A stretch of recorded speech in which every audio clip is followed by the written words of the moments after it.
أما بعد فأعوذ بالله من الشيطان الرجيم. بسم الله الرحمن الرحيم. والعصر إن الإنسان لفي خسر إلا الذين آمنوا وعملوا الصالحات وتواصوا بالحق وتواصوا بالصبر. رب اشرح لي صدري ويسر لي أمري واحلل عقدة من لساني يفقه قولي. سبحانك لا علم لنا إلا ما علمتنا إنك أنت العليم الحكيم. عزتمندو سورة عصر مبارکه منګه څلور خبرې تمهیدي مخکې ذکر کړې وې. نن موږ به ان شاء الله د الله په فضل او د الله په توفیق سره د قرآن موضوع بیان کو. د سورة عصر د قرآن مضامین د سورة عصر په رڼا کې نن به ان شاء الله د قرآن مضامین بیانو. عزتمندو لکه څنګه چې شاه ولی الله دهلوي رحمت الله علیه قرآن په 15 مضامینو باندې تقسیم کړی، نو همدغه رنګه ډاکټر اسرار احمد صاحب هم قرآن 15 مضامینو باندې تقسیم کړی، خو البته ډاکټر صاحب چې کوم تقسیمات کړي دا د سورة عصر په رڼا کې تقسیم کړی دی. نو موږ دا منتخب نصاب سلسله وار درس دا شروع کړی دی ډاکټر اسرار احمد په طریقه باندې. د دې وجې نه موږ د قرآن پاک مضامین هغه چې کوم تقسیم کړی دی هغې په تقسیماتو باندې د قرآن تقسیموو، دا موضوعګانې د قرآن مضامین د قرآن. نو قرآن پاک کې عزتمندو یو هغه مضامین په قرآن پاک کې ذکر کیږي چې تاریخي مضمونونه دي، تاریخي خبرې چې الله رب العزت د پخوانو انبیاء علیهم السلام د پخوانو رسولانو سره الله کومه معامله وکړه او د هغې د امتیانو سره د هغوی د قومونو سره الله رب العزت څه وکړل. یو قرآن پاک کې دا خبرې ذکر کیږي، دې ته تاریخي مضامین وایي. او دارنګې تاریخي مضامینو کې دا هم راځي چې د ازل خبرې آدم علیه السلام د هغې پیدایش، بیا هغه په جنت کې اوسول، د شیطان لعین په وجه د هغې د جنت نه بیرته راویستل او دنیا ته لیږل، دا هغه خبرې دي. ملائک او آدم علیه السلام ته په سجده کول، دا ټول هغه خبرې دي چې دې ته تاریخي مضامین وایي چې د ازل سره تعلق لري. بیا دارنګه د ابد خبرې، د قیامت خبرې، د حشر او د نشر خبرې، دوباره د ژوندي کېدو خبره، په شپېلۍ کې د پو کولو خبره، دا ټول هغه خبرې دي چې دا تاریخي خبرې دې ته ویل کېږي. نو د پخواني انبیاو قومونه چې کله د قومونو په خلاف باندې ودرېدل، آیا د قومونو سره الله څه وکړل؟ د نوح علیه السلام قوم الله پاک څنګه هلاک او تباه او برباد کړل؟ دارنګې د عادیان الله پاک هغوی سره څه وکړل؟ هغه څنګه په کومو عذابونو باندې تباه کړل؟ سمودیان، د لوط علیه السلام قوم وغیره، دا ټول عزتمندو تاریخي مباحث دي. قرآن پاک کې دا خبرې ذکر کېږي. اصل کې دا داسې ونیسه، داسې فکر وکړه چې دا زمانه الله فرمایي والعصر ان الانسان لفی خسر، دې لفظ کې ټول تاریخي خبرو ته او الله رب العزت اشاره کړې. داسې فرض کا چې د ازل نه نیوله تر ابده پورې دا یو صادر دی، دا زمانه دا خور دی او دا د سترګو لیدلی حال ګوري او دا هر څه یې کتلي دي. د نوح علیه السلام د قوم بربادۍ خبره د په سترګو کتلی دی، هود علیه السلام د قوم د بربادۍ خبرې، د صالح علیه السلام د قوم د بربادۍ خبرې، دا ټول په سترګو د زمانې لیدلي. هغه علامه اقبال یو شعر ویلی چې می نګریم و می رویم، هغه د ستورو خبرې نقل کړي چې ستوري دا وایي چې موږ زو روان یو او ګورو په دنیا کې چې څه کېږي، دا هر څه موږ په خپلو سترګو ګورو. ظالم انجام ګورو، د مظلوم انجام ګورو، نتیجه ګورو. چا ښه وکړل د هغې نیکي بدله هغه ښه انجام او ښه نتیجه دام ګورو، چا بد وکړل د هغې څه انجام دام ګورو. نو یو خبره څو تاریخي خبرې چې دا قرآن کې ذکر دی هغې ته اشاره وشو والعصر کې. دویم مضمون چې په قرآن کې ذکر کېږي هغه د ایمان دی، مباحث الایمان. نو دا ایمان څه ته ویل کېږي؟ د آخرت عقیده، د دوباره ژوندي کېدلو عقیده، او کوم خلک چې د دغې ورځې نه منکر دي د هغې خلکو باندې رد کول، دغه خلک په خلاف باندې استدلال قایمول، په دلیل باندې د خلکو ته خبره پیش کول، دا ایمانیات دي. نو الا الذین آمنوا، دارنګه د الله د توحید خبره، دا ټول دې ته څه وایي؟ ایمانیات وایي. نو دې ته اشاره وکړه په سورة عصر کې الله پاک الا الذین آمنوا سره وعملوا الصالحات. بیا په قرآن پاک کې عمل صالح ذکر دی. عمل صالح بیا د انفرادي زندګۍ نه نیولی، د انفرادي شخصیت نه نیولې تر نظام حکومت پورې اول انسان سیرت او صورت او کردار جوړېدل، بیا د هغې نه وروستو د انسان د کور حالات جوړېدل چې دته تدبیر منزل وایي، بیا د هغې نه وروستو د معاشرې جوړښت، بیا د هغې نه وروستو د نظام او د حکومت. نو معنا دا ده چې د انفرادي جوړښت نه نیوله تر نظام او حکومته پورې دا ټول عمل صالح کې داخل دي.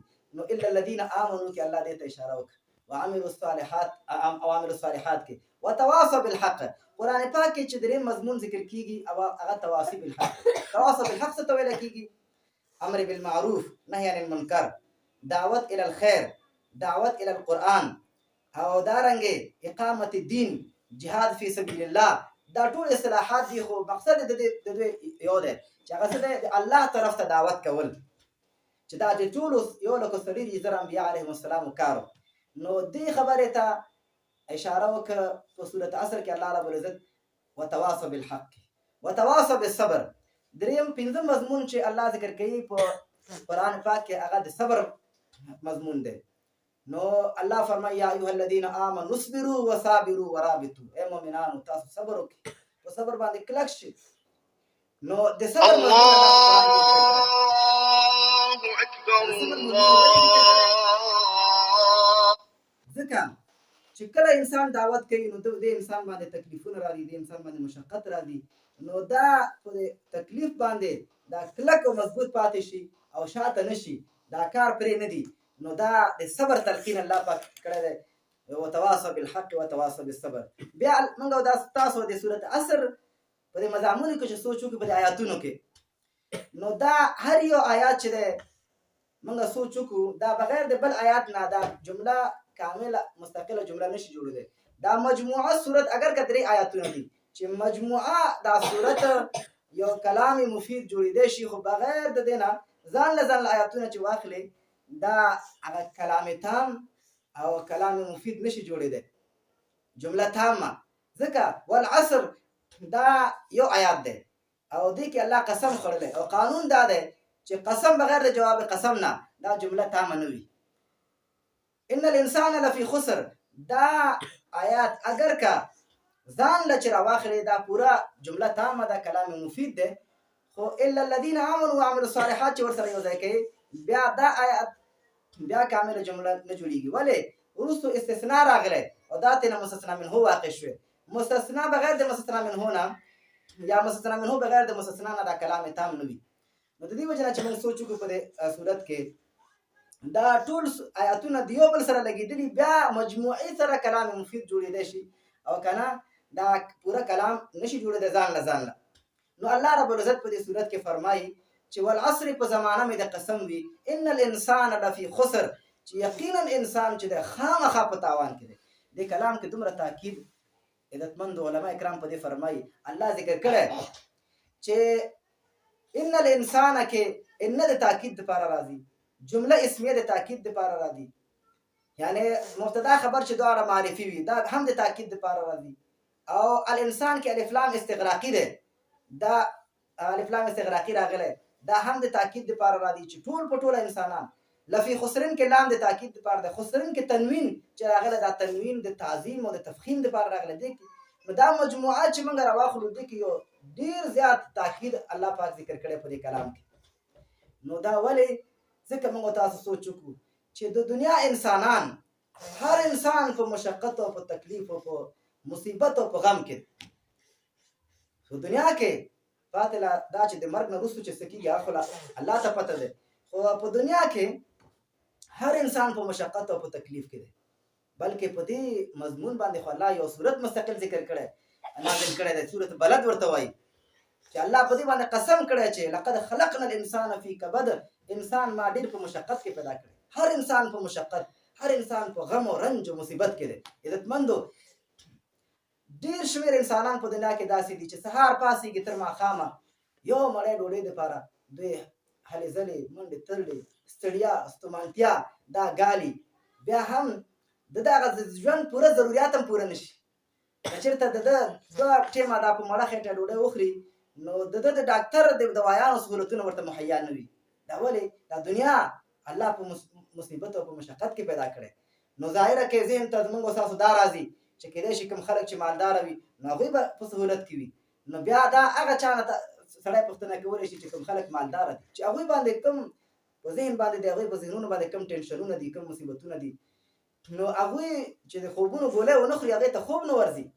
غریب خو لا بیا هم چې دیاړي وکړي ستړی ستومانه شي نو هغه خوب خو صحیح کولی شي. نو معنا دا ده چې په دنیا کې یو انسان هغه د مصیبت او د غم او د رنجو د دې شیانو نه بچ نه دی. هر انسان په مصیبت کې دی، هر انسان په مصیبت کې دی. نو ځکه الله رب العزت وفرمایل چې ان الانسان لفی خسر. بیا کاش کې چې دا مصیبت د دنیا د ژوند پورې منحصر وای چې مرګ نه وروسته بیا خوشحالیانې وي. نو کله چې انسان په دنیا کې د الله د حکم مطابق ژوند تیر نه کړي، دا څلور شرایط چې په صورت عصر کې ذکر شوي دي چې آمنو د عمل الصالحات د تواصل بالحق د تواصل بالصبر، دا په مجموعي طریقې سره انسان په خپل ځان کې را نه ولي. عزتمندو د مرګ نه وروسته چې کوم مشکلات هغه روان دي هغه یوازې الله ته پته دی. الله پاک په سورت نبأ کې د قیامت کې د کافر حال الله بیان کړی چې ویقول الکافر، الله فرمایي چې کافر انسان به وایي یا لیتنی کنت ترابا، هاي کاش چې زه خاوره وای، د خاورو سره خاورې شوی وای، چې ما سره حساب و کتاب نه کېدلی. سورت حاقه کې الله فرمایي یا لیتها کانت القاضیه. اصحاب الشمال والا خلک چې چاته عملنامه په ګس لاس باندې ملاویږي دا خلک به څه وایي یا لیتها کانت القاضیه، هاي افسوس چې دا مرګ راشي موږ فیصله کړي. دې وجه نه نبي علیه السلام یو بیان په احادیثو په سیرت کتابونو کې نقل شوی دی چې نبي علیه السلام فرمایي والله انکم لتموتن کما تستيقظون، اے خلکو کما تنامون، چې تاسو باندې خامخا مرګ به راځي لکه څنګه چې د شپې تاسو ویده کېږئ او بیا به تاسو راپورته کېږئ. والله لتبعثن کما تستيقظون، قسم په الله چې تاسو به بیرته د قبر نه پورته کېږئ لکه څنګه چې تستيقظون تاسو سبا راویښېږئ. ثم لو يحاسبن بما تعملون، بیا به تاسو سره حساب کېدی شي د هغه عملونو باره کې چې په دنیا کې تاسو کوم عمل کړی وي. نو دنیا کې چې د الله د خوښې مطابق د رسول الله صلی الله علیه وسلم په طریقه کې انسان ژوند تیر نه کړي، عزتمندو بربادي او تباهي ده. ژوند د دنیا ژوند خو مصیبت دی، اصل مصیبتونه خو د مرګ نه بعد شروع کېږي. عزتمندو د دې وجه نه هغه فارسیبان یو شعر ویلی دی چې هاي کاش کې مارا مادر نه زادت، کاش کې چې زه مور زیږولی نه وی، چې زه دنیا کې پیدا نه وی. دا څومره مصیبتونه دي دنیا کې مصیبت، د مرګ نه بعد مصیبت. عزتمندو د ټولو مصیبتونو نه د خلاصون او د نجات لاره دا دی چې دا څلور شرایط د کامیابۍ او د نجات چې صورت عصر ذکر کړي انسان دغه څلورو څیزونو په باره کې هلې ځلې وکړي چې دا په ځان کې پیدا کړي، ورنه تباهي او بربادي ده. الله دې موږ دغه تباهي او د بربادۍ نه